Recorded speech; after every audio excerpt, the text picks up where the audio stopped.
Je m'appelle David, j'ai 28 ans, je fais des vélos en bambou. Voici les bicyclettes en bambou de Beijing de Chine. Allons-y les amis. Ce sont les gens de ma communauté. Donc nous faisons du vélo ensemble. Nous célébrons et rions ensemble. Nous partageons nos meilleurs et nos pires moments ensemble. Nous enchaînons les aventures et réussissons ensemble. Nous nous considérons comme une communauté, une famille. Tu es ici. Oh, me voilà là. Dans cet événement, nous avons attiré beaucoup de gens qui font des vélos en bambou. Cela montre que nous avons réellement une communauté. Nous nous soucions vraiment les uns des autres et souhaitons nous rencontrer. Ils sont actifs, ils sont brillants et passionnés. Après avoir vu cela, je pense que dans l'avenir, nous allons avoir une communauté de plus en plus importante et probablement de plus en plus solide. Je pense que c'est ça la clé. Nous avons fait 100 vélos en bambou jusqu'à aujourd'hui et nous présentons le 101e aujourd'hui. Quel gars chanceux! C'est incroyable et fatigant, mais espérons que plus tard il y aura beaucoup de bonnes personnes qui feront des vélos ici. Et ça va continuer dans l'avenir, avec ou sans moi, pour être honnête. C'est l'idée de la communauté.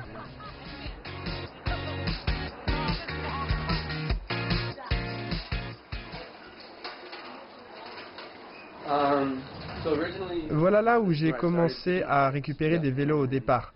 Et je vivais dans un appartement de ce bâtiment. Comme vous pouvez le voir, c'est une pile de vélos jetés, tout ce que vous voyez ici. Ce fut beaucoup plus grand. En gros, ça a commencé ici et il y avait une pile jusqu'au-dessus. Posséder un vélo en Chine était essentiel à une certaine époque, mais ce n'est plus le cas maintenant. De nos jours, il faut une voiture, une maison. Donc ces vélos faisaient partie du paysage de la Chine de cette époque. C'était une capitale du vélo et il y en avait énormément. Maintenant, on peut voir ces vélos dans un tout autre contexte. Ceci est un vieux quartier résidentiel du centre-ville de Beijing. C'est là où je vis et où je fais des vélos en bambou. Derrière le camion se trouve mon atelier où tout a commencé. C'était une salle de jeu où les habitants jouaient aux échecs, aux cartes ou aux mahjong. Je me suis intéressé au bambou quand mon père en a planté dans notre cour arrière à Boston. Quelques années plus tard, je suis venu m'installer à Beijing et j'ai appris sur internet que le premier vélo en bambou a été fait dans les années 1890. J'ai commencé à réfléchir à en fabriquer un par moi-même. 3 mois plus tard, j'ai réalisé mon premier vélo en bambou. Vous renforcez cette partie, non?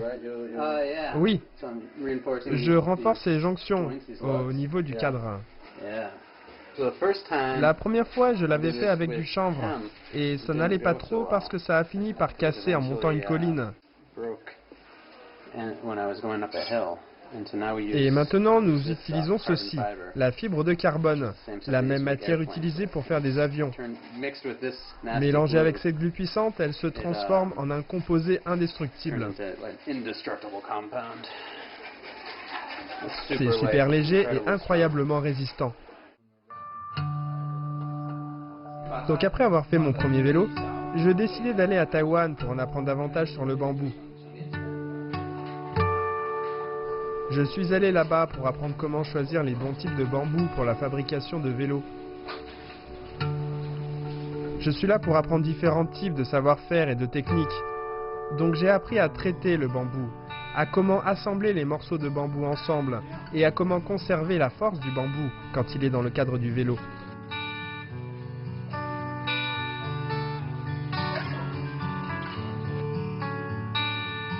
Finalement, je suis revenu à Beijing avec suffisamment de bambou et de confiance pour faire 25 vélos. Ce fut à l'automne 2013. La fabrication de vélos en bambou est très sympa, mais le plaisir ne me suffit pas. En tant qu'anthropologue, mon intérêt académique se concentre sur la culture des jeunes Chinois. J'ai pensé que de mettre en place un atelier et leur apprendre à faire des vélos en bambou pourrait être une bonne façon de mener mes recherches. C'est là que tout le projet a commencé.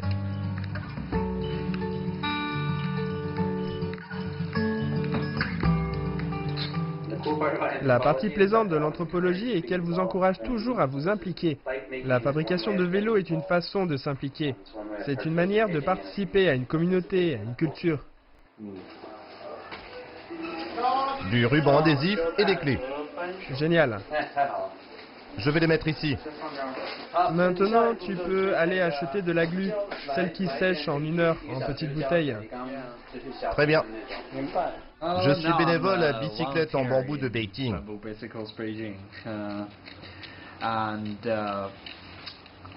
Et je fabriquerai mon propre vélo en octobre. La raison pour laquelle je suis venu ici est que j'ai très envie de fabriquer quelque chose par moi-même. Les vélos sont assez complexes parce qu'ils nécessitent d'être étudiés.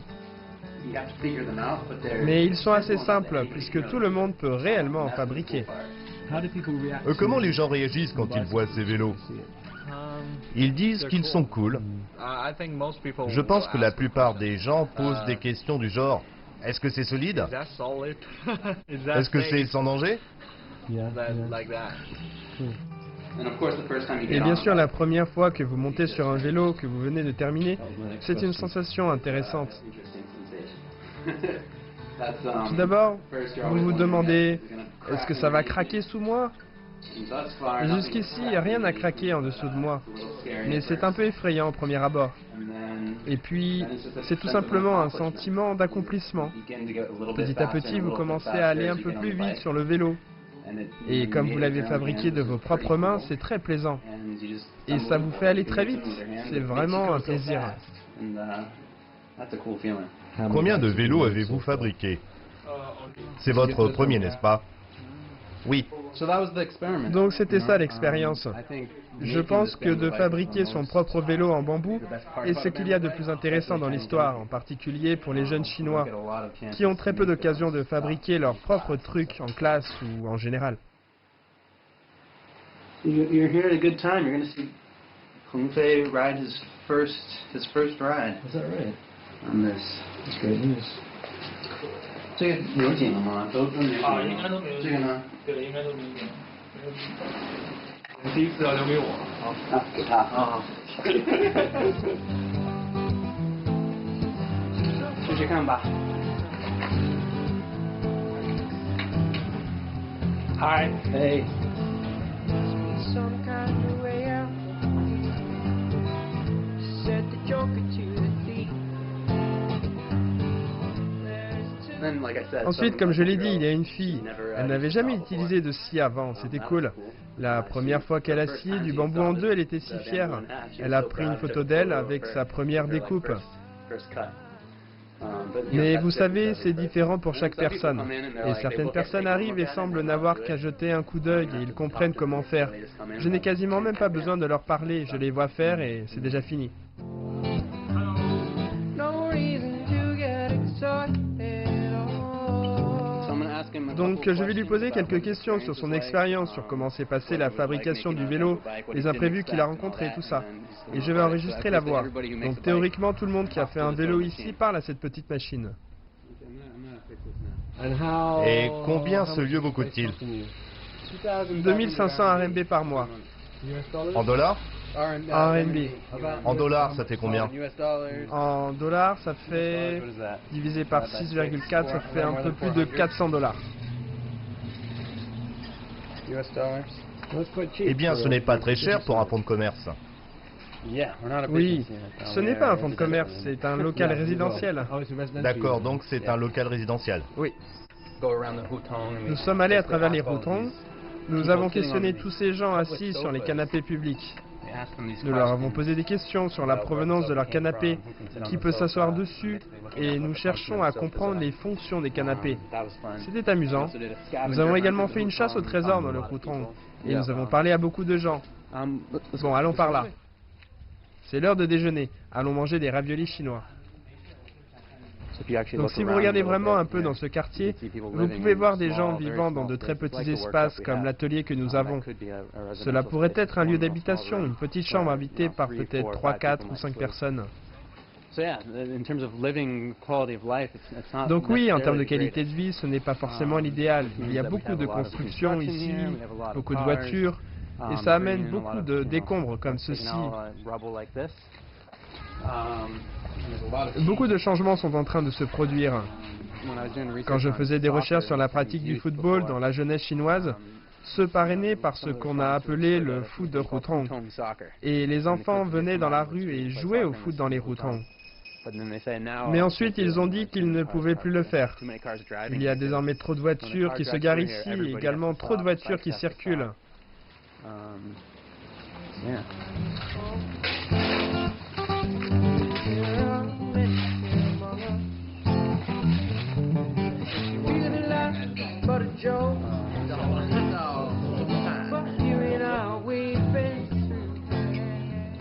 Vous aimez le piment, hein?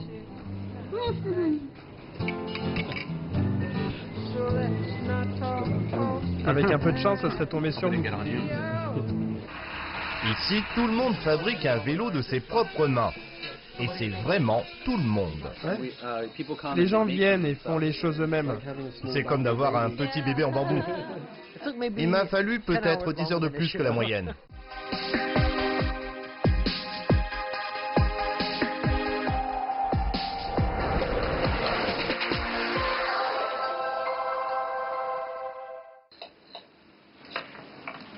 J'aide les autres à la fabrication de leurs vélos. Ça fait des mois que j'ai commencé à le faire. Je ne l'assemble qu'aujourd'hui.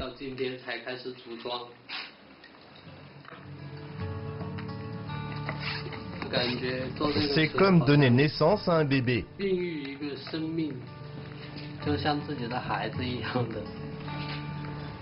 Ma copine n'est pas au courant. Je vais rentrer avec à la maison tout à l'heure afin qu'elle puisse le voir quand elle rentrera du travail. Elle sera heureuse et surprise en voyant que je suis capable de faire quelque chose comme ça. C'est un cadeau pour elle.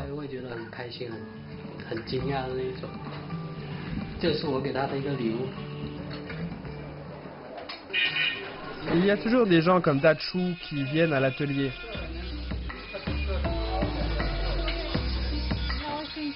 Soit ils passent devant l'atelier et nous voient couper du bambou,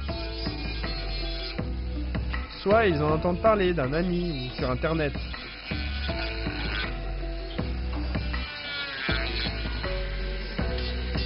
Pour eux, ce sont comme des zones inexplorées, où ils peuvent tester leur potentiel ou essayer de plaire à la personne qu'ils aiment.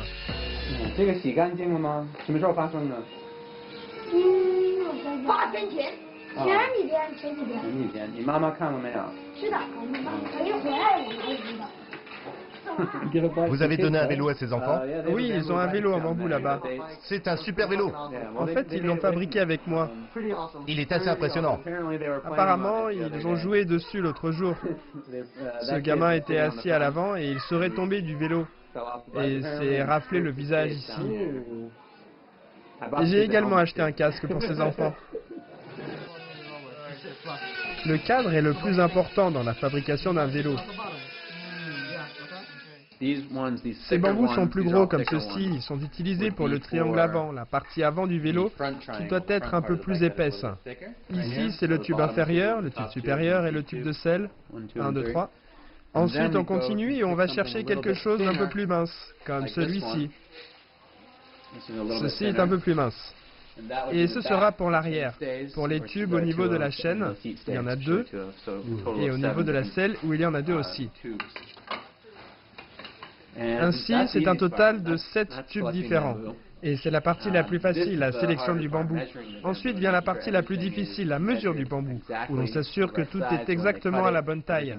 Quand ils ont fini les découpes, tout doit bien tenir ensemble. Donc par exemple, si c'était les tubes de siège, dont la découpe n'a certes pas encore été achevée, donc ceci est un outil que nous avons conçu et mis sur pied en utilisant un profilé aluminium. C'est très simple, nous le mettons en bas ici au niveau du support inférieur, où les pédales et le pédalier seront ajoutés. Et puis vous avez votre morceau de bambou ici, et vous faites glisser vers le bas le support supérieur qui vient s'y encastrer. Puis vous verrouillez ici. À partir de là, les gens font leurs mesures depuis le tube de selle. Donc on mesure la distance du tube de selle jusqu'au tube supérieur, à l'avant du vélo, puis du tube supérieur jusqu'au pédalier à nouveau, c'est-à-dire au niveau de ce tube en bas, et enfin la partie arrière. Ils doivent donc effectuer toute une série de mesures.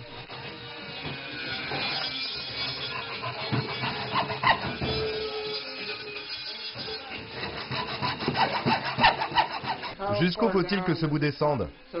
Donc ça c'est bon actuellement. Ça arrive suffisamment bas. C'est très bien. Celui-ci ici pourrait descendre un peu plus bas. Vous aurez à le coller et à l'envelopper. Très bien, donc ces extrémités sont trop proches ou éloignées?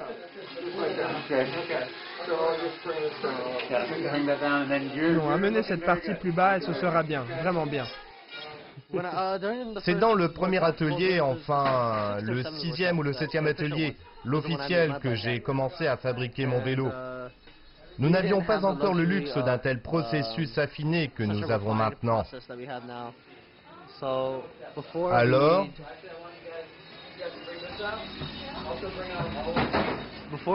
avant, quand nous faisions cette partie, tout se faisait à l'œil, pour la plupart du travail. Et ensuite, en plus de cela, lorsque David utilisait le système de mesure, les dimensions étaient alors inexactes. Par la suite, beaucoup de notre bambou se cassait, donc nous avons eu pas mal de déconvenues, jusqu'à ce qu'on obtienne un nouveau lot de bambou. Après tout ça, je suis venu pour monter le vélo. Il m'a fallu peut-être 10 heures de plus que cela prend normalement.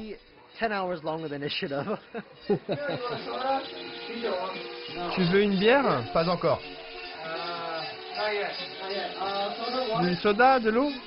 Je vais prendre une bière. Très bien. Très bien. 4 bières, 2 bouteilles d'eau et 3 de soda?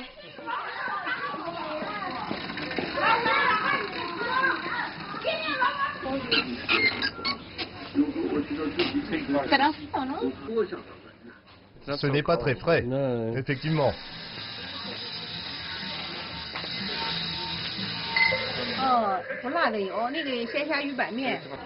You've been a lot of time in China? C'est une expérience. Vous avez une réelle expérience. Alors que si vous allez acheter un vélo en magasin, ce n'est pas la même chose. Je vais m'en servir et j'y serai plus attentive. Et je pense que ça doit être enrichissant.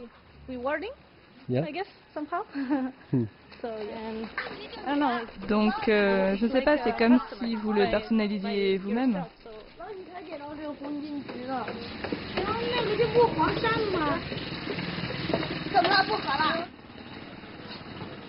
Hey, les bières fraîches sont arrivées. Oui. Bon, c'est une étape de la journée. En fait, c'est le thé de l'après-midi que nous appelons Shabucha. C'est la boisson de l'après-midi. That's right. Yeah. Good. Oh, yes. Here's the tea. Yeah, except I have a... Yeah, right here. 菲菲，自行车有吗？在你家，他想看一下。哦。啊，行行行，那你爸什么时候会来？不知道。明天吗？叔叔，好多次都不让我们骑车。让他们骑的。你不是让他们骑吗？不让，我就不让，好多次，让了，每次他们一起。OK， 好，我们明天再说吧，明天我们都可以一起骑车。对，没事没事。我还有一个很着急的问题，子瑶，你还有那个报纸吗？就是废的报纸吗？不是上次帮我找？你家你家锁了？没锁，我那个报纸在外面。哦，报紙可以拿嗎？可以用嗎？我們用一些吧，需要鋪一下。À quoi vous sert le papier journal? On l'étale sur les tables.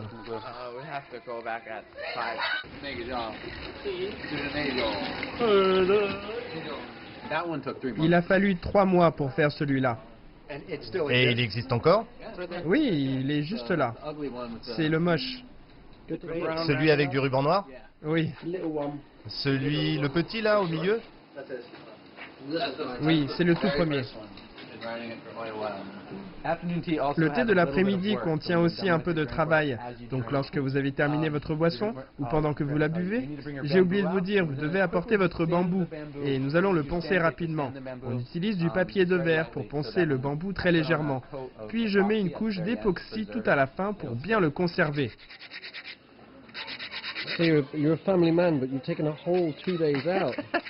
Come and do this. C'est exact, j'ai un forfait complet. Les dames sont allées se faire un soin pour les orteils en pédicure et moi je viens pour fabriquer le vélo. C'est du commerce assez équitable, il s'agit de mes 2 filles et ma femme. Nous ne les vendons pas.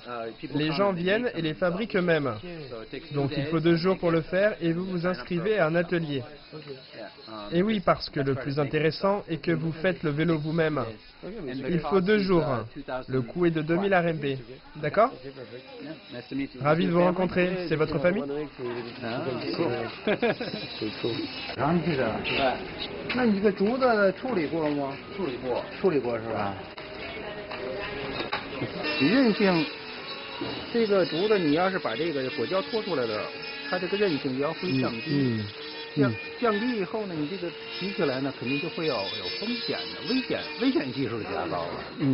这是第一个问题，是安全不安全的。对呀，第二位你首先来说得保证安全。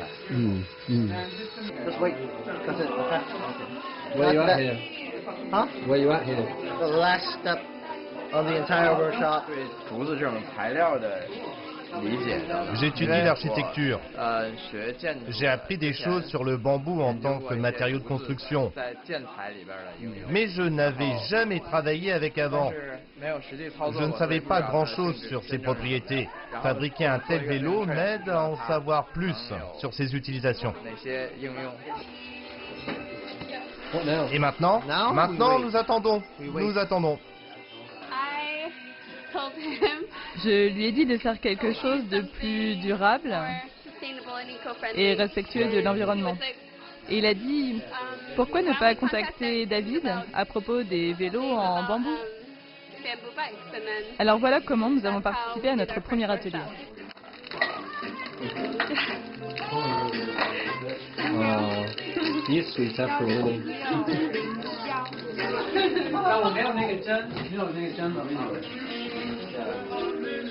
C'est comme d'avoir un petit bébé en bambou. Oui, oui.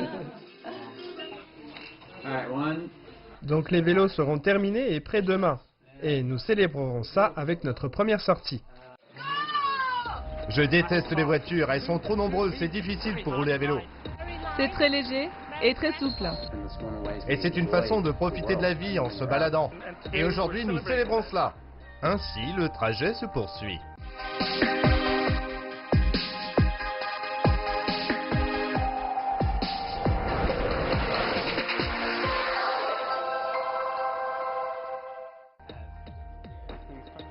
J'ai commencé le projet avec Antonia.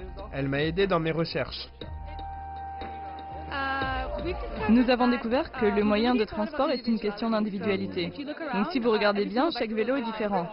On a enseigné quasiment de la même façon à tous les participants qui sont venus à cet atelier, et chaque vélo est différent. Donc je pense que les gens aiment exprimer leur individualité par leur moyen de locomotion, donc ça a été une découverte intéressante à mon avis.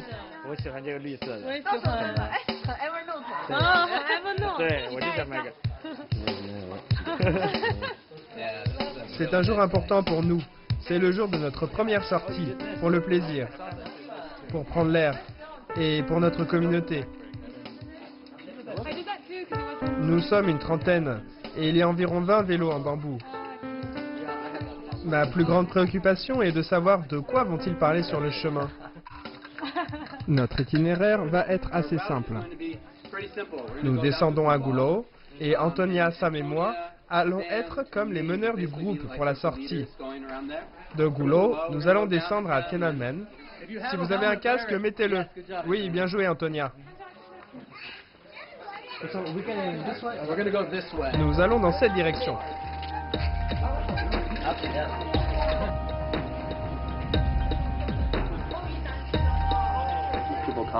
Les gens viennent et font leur propre vélo. Ils se rendent compte qu'ils peuvent réellement fabriquer leur propre moyen de transport. Je peux utiliser mes mains pour bouger mes pieds, n'est-ce pas? Je pense que c'est très fort. Je pense qu'en tant qu'être humain, souvent nous sommes faits pour nous déplacer. C'est l'un des moyens pour survivre. Se déplacer est l'une des façons dont nous apprécions le monde. Ça fait réfléchir les gens à propos du transport d'aujourd'hui. Et pour réduire la pollution, en particulier dans une ville comme Beijing, oui, nous devrions utiliser plus de vélos plutôt que les voitures. Je déteste les voitures. Elles sont trop nombreuses, c'est difficile pour rouler à vélo.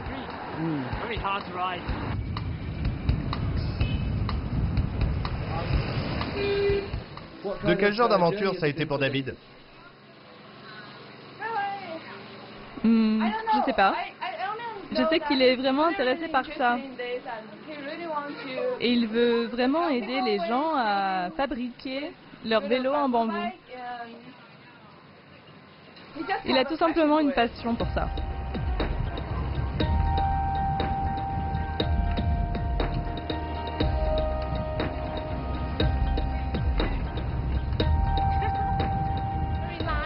C'est très léger et très souple. La première fois que vous montez sur un vélo en bambou, c'est perturbant car on a des sensations très différentes d'un vélo normal. On trouve que c'est trop léger et trop souple. Mais une fois que vous vous y habituez, c'est vraiment super.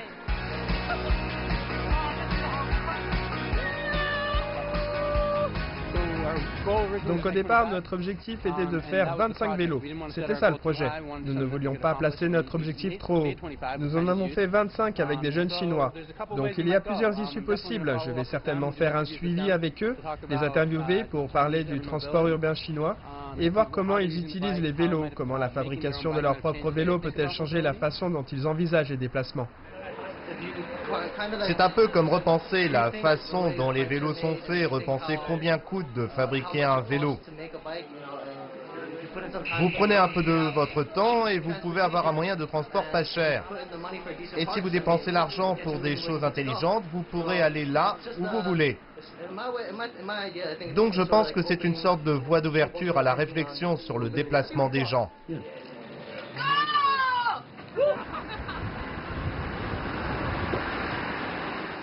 Je pense que cela a à voir avec la capacité à mobiliser les gens sur certaines questions contemporaines, puis de créer un essai de solution, une sorte de projet pilote.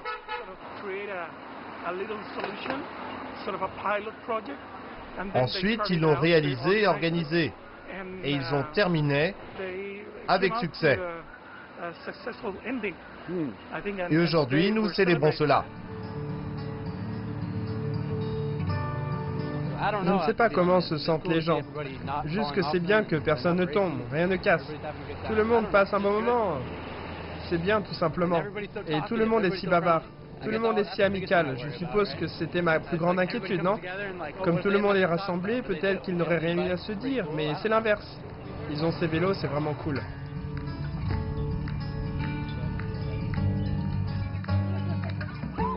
Ce que nous faisons est un espace pour que les gens partagent leurs idées et susciter leur créativité. La créativité est quelque chose que nous avons tous.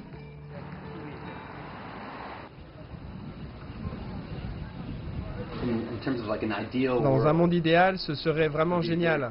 Certains disent qu'ils veulent se sentir dotés d'un pouvoir et libres par leur mode de déplacement. Et pourquoi pas déboucher sur la construction d'un système de transport en commun de masse pour Pékin, comme les participants d'ici. Est-ce que je pense que ça va arriver immédiatement ou dans un proche avenir? Probablement pas. Pas avec BBB. Mais la discussion va commencer et il y aura une communauté, n'est-ce pas? Je pense que c'est ça qui est intéressant.